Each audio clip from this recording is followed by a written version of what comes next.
So our next speaker is Arun Jawaharlal, and Arun has over 15 years of experience in digital design field.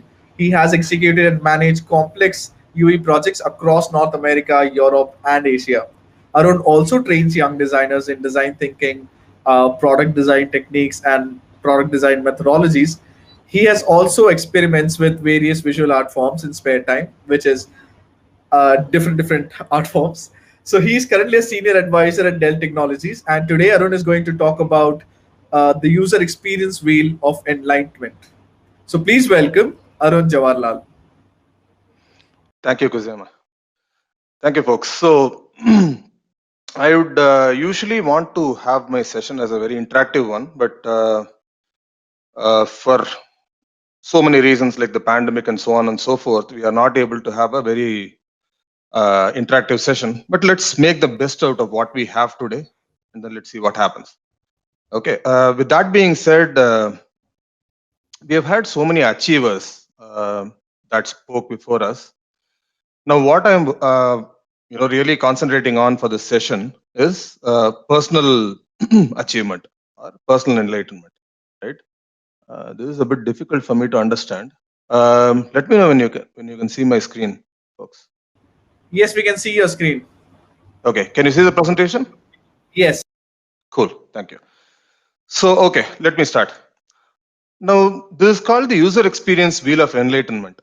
Now, what does user experience wheel of enlightenment mean? Now, all of these folks have achieved so many things outside the sphere of their experience. Now, what is the real achievement that we want to make is we want to make internal achievements or self improvement, right? So that is the core of what I'm going to talk about today and how I'm using social design techniques or the social design thinking techniques in order to do that.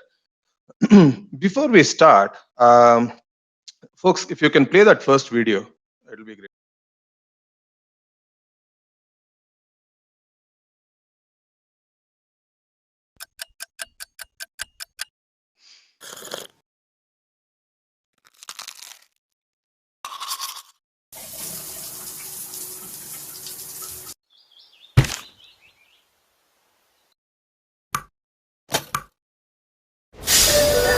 Allow customers to exit when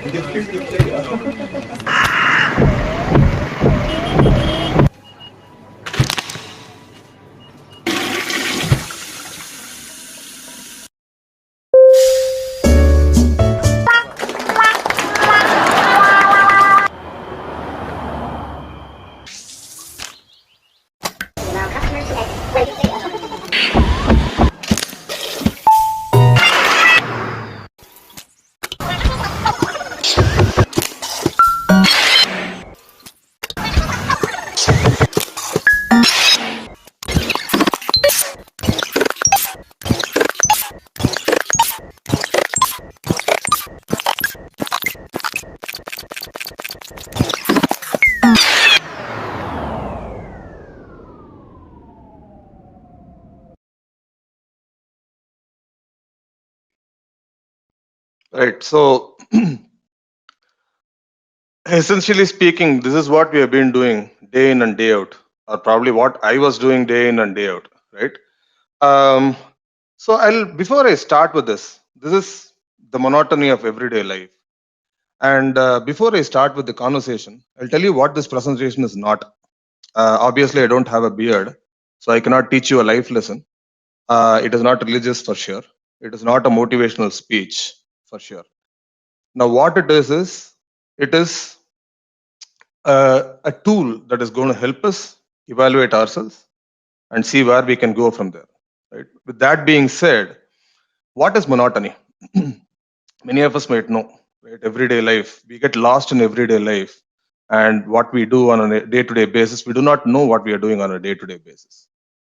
And also, we are on autopilot most of the time, and this is what happens. We keep doing our work, eat something, sleep, we keep doing stuff all over again.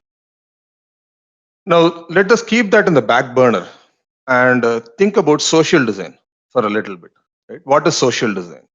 How can this help? Right? Social design, essentially, what it means is within the design world, social design is defined as a process that contributes to improving human well-being and livelihood. So it can be applied to a various set of fields here, right? When you look at social design as a whole, it can help you do a lot of things, achieve a lot of things. You can aid people using social design. Some of the examples from the previous users, right? I think Rajalakshmi, she was doing social design too, because it's going to help the people, right? Arts and culture, it's going to help people with arts and culture, communication, community development, education, environment, so many things. And what we are going to concentrate on is well-being. I'll also give you a little example of how social design can transform day-to-day lives, right? Let me know if you can see my video here. One sec.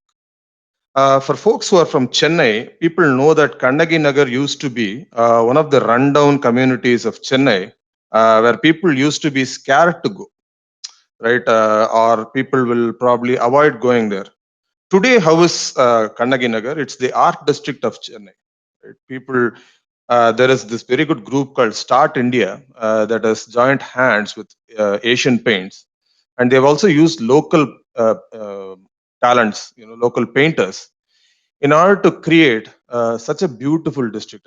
As you can see on the screen, they have created such a beautiful place. And today, Kannagi Nagar is one of the sought after places. It's a walk-in gallery kind of a place. And it's a part of the greater initiative called the Smart Chennai City initiative. So with that being said, this is an example of social design. So you can go all out, you can go all out, and then you can transform the whole community, right? This is that part, community building. So social design can be used in a bigger paradigm, or social design can also be used in smaller paradigms, like how you can change yourself internally. Now, also, there are two things to remember here. One is you can solve problems on a social platform. There will be a lot of problems, like traffic problems can be solved through social design. Communication problems in offices can be solved through social design. Conflicts can be solved. Wars can be solved using social design. The only thing is we'll have to apply and make sure that we are going to create the right problem statement and solve it the right way. So you can do it in two ways. One is you can solve through having a prescription, a prescriptive solution. I just tell you, okay, this is the solution, apply this to the problem and you'll have a solution. Or we can also empower people in finding a solution for themselves. That is what I'm trying to do. So I'm going to give you a tool which will help you evaluate yourselves and find out what's going on in your life and how you can evaluate yourselves, and also how to improve, right? Self-improvement. So this is going to help us in improving and development. Now, there is a reason why Kuzema couldn't talk much about me in the introduction, because the second half of the discussion is going to be completely about me. I'm going to turn narcissistic and talk about myself. So, bear with me, folks. And also, we are going to use design thinking here. Now, one of the major things that we are going to use in this whole process is the design thinking. Now, you would have all seen what is the design thinking process. It is empathize, define, ideate, prototype, and test. Now, what if we added a little bit of twist to the whole design thinking process? You can add behavior, culture, and values to it, and also the continual improvement process. So this is a little bit of twist that you can add to the design thinking process and make it social design thinking process, right? Now, people who are participating in this, right? Can you give me an example of behavior? Any random examples? Can you chat with me on the live chat and tell me, give me examples of what is behavior? Examples for behavior. I'm just checking if you folks are still with me, or I've put you to sleep already. Okay. Cool. Rude, angry, kind, awesome, confident, fantastic. Any examples for values? Oh, nice. Humor, politeness, cautious, etc., etc., etc. Awesome, awesome examples. How about values? Culture, innovative is a culture, yes. Think about more in terms of local culture, international culture, inclusivity. Absolutely awesome. That's great. Gestures, integrity. There is a thin line, sure. Okay, commitment, so on and so forth.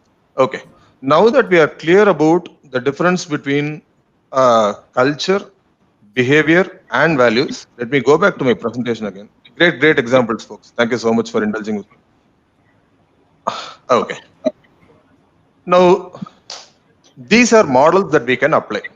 Now, in order to solve any problem which is social, what the three things which are most important would be behavior, culture, and values. Now, all this put together becomes our common sense. There is this very interesting statement that people make, right, about Indian common sense.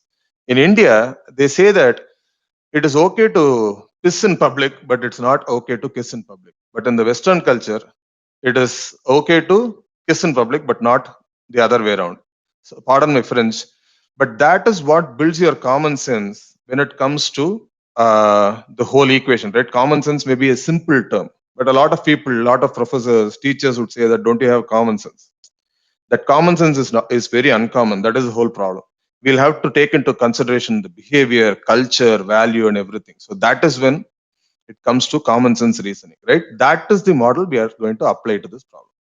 And I'll just show you here itself, rather than troubling Saha and Kusema, I'll just show it here. What is meant by continual improvement process? Take a look at this. There's just an interesting channel called Brick Experiment Channel. They do a lot of these experiments, and it can be categorized very well as design thinking. Right, so check this out. As you can see, they are trying to make this car pass through obstacles. And whenever they are facing problems, they are trying to fix it using quick solutions, right? This is what we call as a continual improvement process. Right, so four-wheel drive, they are adding a four-wheel drive. If you folks know about automobiles a little bit, Mahindra Thar is a four-wheel drive, Jeep is a four-wheel drive, even Scorpio has a four-wheel drive. See, now it can climb up this obstacle, but okay, the rear wheel has a problem. Now what do you do? Improve tire grip because it is skidding, right? Now it increases. Okay, so now they solve this problem, and so on and so forth. So I'm guessing that you get a picture about what is continual improvement process, right? Folks, if you agree, if you understand what is continual improvement process, say yes, please. Okay, cool. Thank you so much. Thank you. Thank you. So, okay. Now that being said, we'll also talk about user experience wheel a little bit. Now it's all dry theory. I'm trying to make it as interesting as possible. Videos in between, lame jokes in between, and all that. Now, what is the user experience wheel? User experience wheel is nothing but something that was created by Lego around the late 90s or early 2000s. Now, what they did is they had this very ingenious way to find out how to place their products in various parts of a customer's journey. Now, in this case, you don't have to read anything. I'll just tell you what is there. There is this person, a dad, who's traveling back home through the Heathrow Airport, London, and he has to reach his daughter.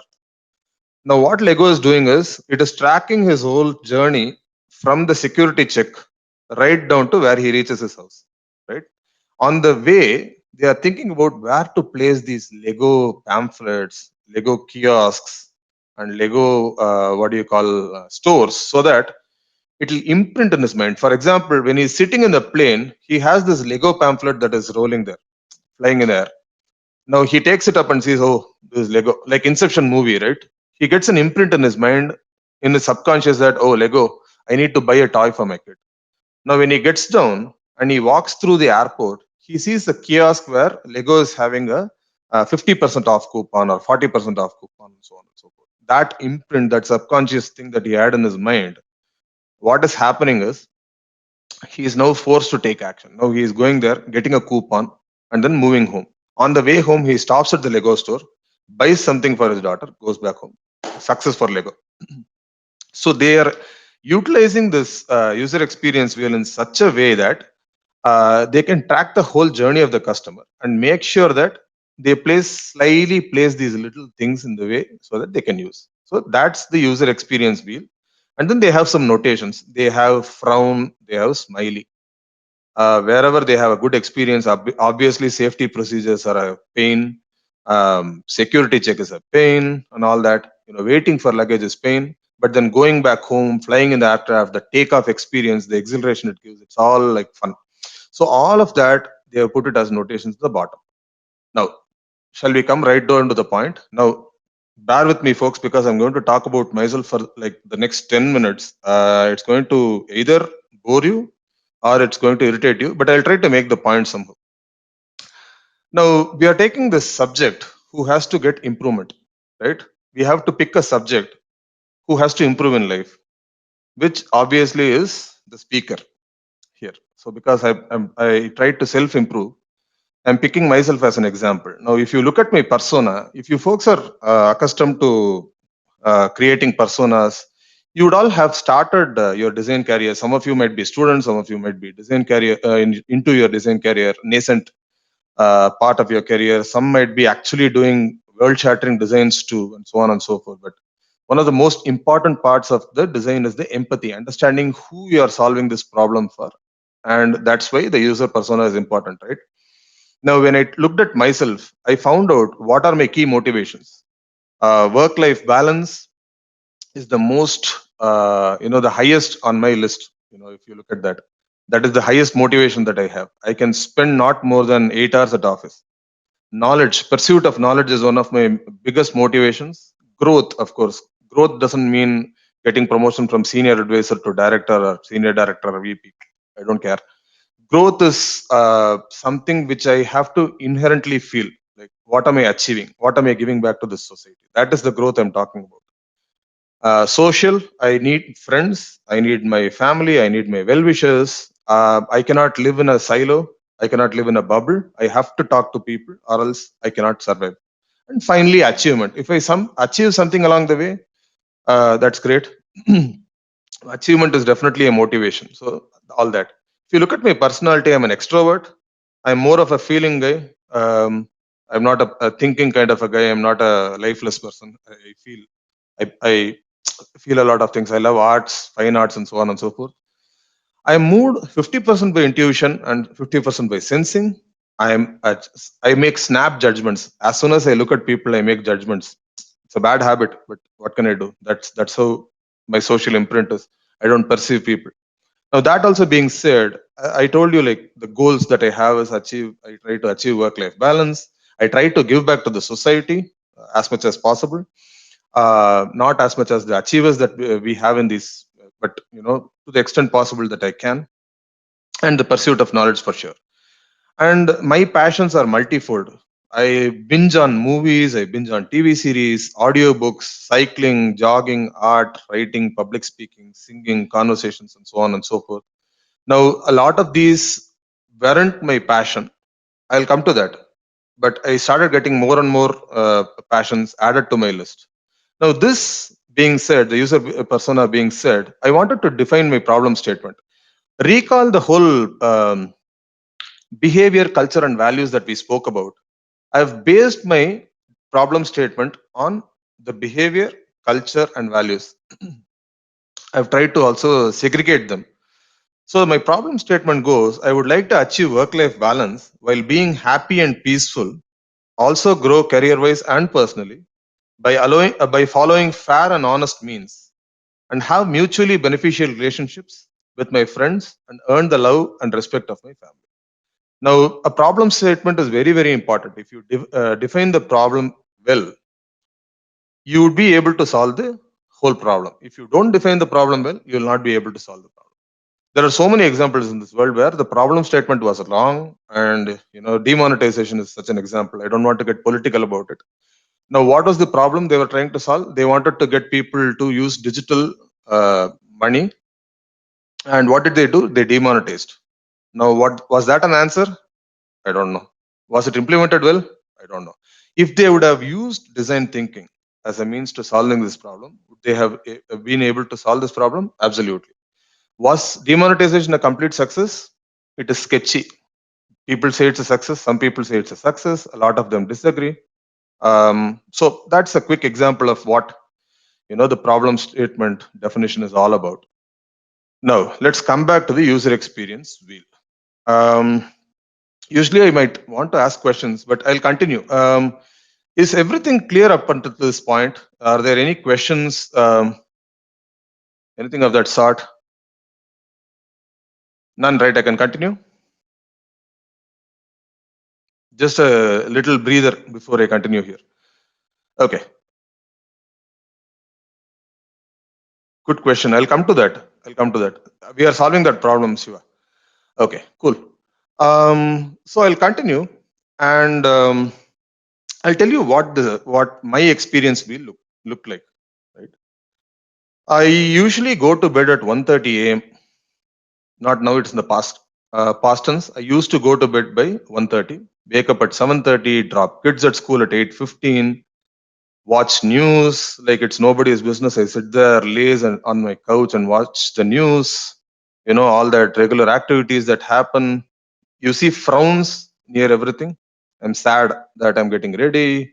I travel to office at 11:15 a.m. Scorching sun. If folks here are from Chennai, you would know at 11:15 how typically the city would be. And if you drive down on a two-wheeler, you'll know how it usually is. And then checking email is again fun activity. Meetings are sad because I'm getting hungry. Lunch at 2 o'clock. It's pretty late for a lunch. The activities go on and go on and go on. And then at 8:30, what happens is I postpone my remaining work. And then I go back home with regret. Again, come back, eat at 9:45, watch television till 12 midnight. And I would want to read and write something until 1 a.m. and then sleep by 1:30. Pretty sad if you look at it. If you break down the numbers, you see I have 11 happy instances in a day and 9 frowns.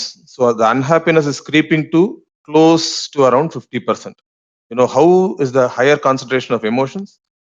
If you consider higher amount of frowns during the day, it is in the morning, right? 9:30 a.m. to 12 p.m. And then if you look at the happiness of my whole session, somewhere after the midday, right, I start getting happier. So what I saw is from 9:30 a.m. to 12, I used to be sad, and from 2 to 7, I used to be happy. So overall emotion is at the end of the day is sad because there is a lot of regret, there is a lot of tiredness, and so on and so forth. Again, more research, right? The designer always thinks in terms of research. Now, I thought of a reason of why I am frowning for all of these things. Why am I frowning? What is the exact problem here? And I tried to find out. Ideating, right? You have the problems on one side, you have the reasons for the problems.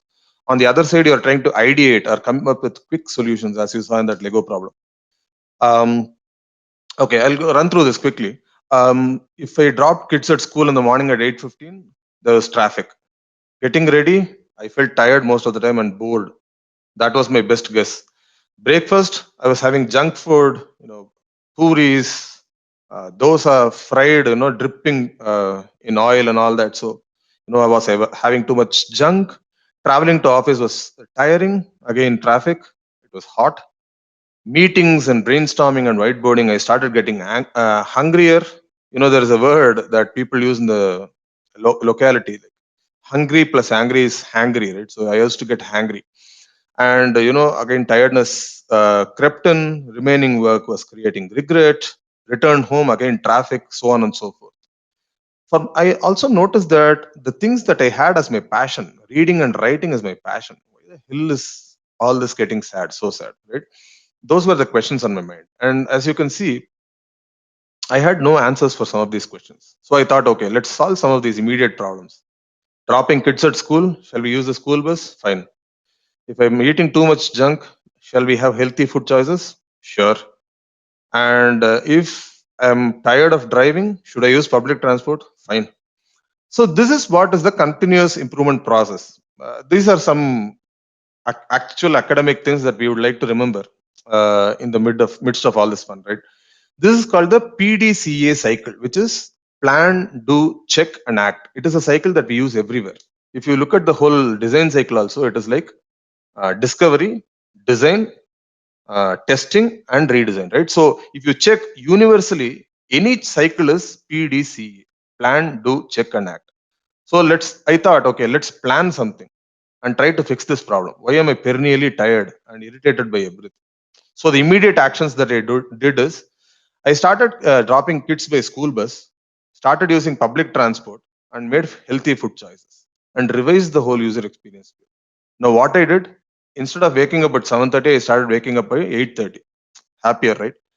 But still, went to sleep by 1:30 a.m. No changes much. The problem is I started waiting for a train every day. That took like 15 minutes, 20 minutes every day. That added to the pain, more frowns. And still, I got to the office by the same time, did the same things again. So, am I really fixing any problems here? Or am I just touching on symptoms? You know, they say something, right? You cannot just concentrate on the symptoms. You have to attack the root cause. That is when you will solve the problems. So I was, trying to fix this whole problem by tackling just the symptoms of it. Again, if you break down this, you have 12 happy, instances and 9 frowny instances, and the number is still 50, around 40 probably, or 45. I don't know. Now again, 9:30 a.m. to 12 p.m. is a frown. 2 p.m. to 7 is a happy time. So I thought, what the hell, man? Nothing has changed. I'm such a great designer, and I'm unable to solve my problem. So what's going on here? How can I solve this issue? And then again, I started ideating. If you see here, there is this low energy everywhere. Tired, tired, tired, tired, tired, low energy, low energy, low energy everywhere. So, and I also was not able to concentrate on my passion for a long time, right? So what I thought is, hey, screw it, man. Let's get better rest. Let's try this. Let's get better rest. And how did I revise the whole thing? I changed my whole sleep pattern. I started going to bed at 11:30. I woke up at 6 a.m. That's the first pattern change I did. And then when I got up in the morning, I had nothing to do for about 2 to 3 hours. So I thought, okay, shall I start jogging or probably cycling? Okay, great. I started jogging and cycling. I said joggling. Probably it's a great word again that I can coin. So I started jogging every day, one activity per day. So I would either jog or either cycle or walk. So that is heart healthy, and I started doing that. When I started doing that, what I also did is I started getting access to what is called Storytel. That's a audiobook platform. I don't know how many of you have heard of that. And I also got a subscription to some of the audiobooks, and I started binging on audiobooks. Now, what I'm doing essentially here is I'm combining two activities. I'm doing my fitness or exercise, and I'm listening to audiobooks. All of the books I wanted to read in the past, I was able to read now, because let's say even the biggest book, like I read Crime and Punishment by Fyodor Dostoevsky, right? I'm not sure if I'm saying that right. Dostoevsky. Dostoevsky, exactly. So that book is like 1,200 pages long, and I finished that book in 3 weeks. So that's how I improved my whole system by taking up jogging and cycling and listening to audiobooks. And then when I started driving back to office, and I started binging on podcasts. Now that is when I got the feeling of, okay, we should give back something. So I listened to podcasts. There are folks like Kuzema and Saha there who want to do something of substance, give back to the society. And I started thinking, okay, we should be doing something like this. And then audiobooks, podcasts, healthy life choices, all of the other choices that I made as well. Now, as a result of all this, what I did is, again, tooting my own horn here, sorry, I'm not that big an achiever, but I'm happy that I've made a lot of strides in 2019, because 2020 doesn't exist, right? We'll forget 2020. We couldn't even get out of our house. But 2019, what I achieved by changing my behavior is that I finished 25 books in a year, ran 4 marathons. As you can see, I have photo evidence for everything. And I conducted 2 free design thinking sessions, one for children and one for young adults. And I conducted one conference for my organization and published 4 articles for UX Collective. So I could achieve all of that without sitting in a corner and feeling regret for what I've done. What did I do? By making a simple change, I changed my sleep pattern. So this, if you look at it, it's not a prescriptive solution, as I told you. Does this apply to everyone? No, absolutely not. This is just a tool. You can use this user experience wheel for so many things. You know, you can use it for designing everyday products. You can do it to design apps, and you can use it to redesign yourselves. In this case, I have redesigned myself. What is the point of being a designer if you cannot use this technique to change yourself, right? So this is a solution that I got through empowerment and enlightenment. I would like to hear from you folks if you have a subsequent session. I don't know if the mentorship circle, I'll have to talk to these folks, Saha, for sure, if this mentorship circle is going to continue. But I would like to see folks apply some of these principles to their lives and see how they can get better or what they found was their problem. And I've listened to 25 books, right? So I found 4 books really interesting. One is Atomic Habits. That is the continuous improvement process that I was talking about. You know, tiny changes, remarkable results. This Atomic Habits is a really, really good book. If you have time, you can listen or read this. Laws of Simplicity by John Maeda is a great book. John Maeda is he's a professor. He has this really cool rules that he has for simplicity that will help us create simplistic solutions and make life simpler. And Man's Search for Meaning by Viktor E. Frankl, one of the greatest books ever written, in my perspective. And it gives you one simple advice. You have the right to choose your attitude. People will be in bad companies, bad situations, but you know, you have the right to choose your attitude. It is the greatest of all emotions. Nobody else can choose your attitude. Only you can choose your attitude. And Originals, you know, how non-conformists move the world. Originals is a great book because it will tell you how either Steve Jobs or Elon Musk have changed the world by being non-conformists. You know, if we are sheep and we follow sheep, we'll continue to be sheep. What if you lead the pack? You'll become a wolf, right? Not that wolf is better than sheep, but just saying. Right. So these are some of the book suggestions that I might have for you. Laws of Simplicity is a great simple read. Originals is a simple read. Man's Search for Meaning could be a little bit of a difficult read, but still it's a great read. Atomic Habits is an awesome book. So the question that I want to put to you folks before we get into the Q&A is, will you try your own user experience wheel? That is the thought I want to leave for you today. If at all you have a takeaway for the day from my speech, I would ask you to draw your own user experience wheel and see where you stand. We might think that we know ourselves, we know what we do. It's okay, Macha, I know what I'm doing and all that. But if you draw your own user experience wheel, you will get to see what you're doing on a day-to-day basis. And it'll give you a little opportunity for you to improve yourselves. So this fun way to apply design to everyday life or design to ourselves and improve. So thank you so much, folks. That's me. Hope it was an engaging session or an interesting session.